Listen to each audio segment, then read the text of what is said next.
Hi friends, welcome to the cyber Friend YouTube channel. আজকে তোমাদের এই ভিডিওতে দেখাবো কিছু নাম্বারসের অ্যাভারেজ বার করা যখন আমাদের কোনো রোজ হাইড করা থাকবে।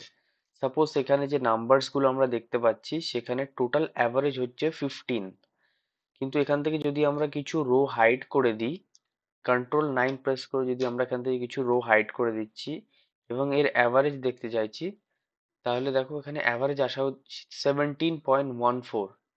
বাট আমরা যখন এখানে ফর্মুলা ইউজ করব অ্যাভারেজের, অ্যান্ড যদি এই নাম্বারগুলোকে আমরা সিলেক্ট করে এন্টার করি, দেখবো এখানে 15 দেখাচ্ছে, কিন্তু আমাদের অ্যাভারেজ কিন্তু এখানে 17.14 আসার কথা।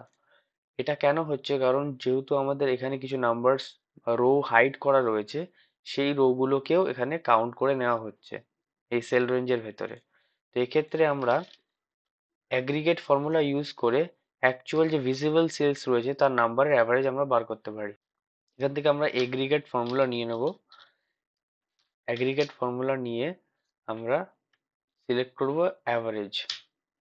অ্যাভারেজ সিলেক্ট করার পর কমা দিয়ে এখানে সিলেক্ট করব আমরা ইগনোর হিডেন রোজ 5, দেন কমা দিয়ে অ্যারেতে সিলেক্ট করব নাম্বারস গুলো, দেন এন্টার প্রেস করব। এখানে দেখতে পাচ্ছ তোমরা যে আমাদের অ্যাভারেজ আসার কথা 17.14286, 17.14286।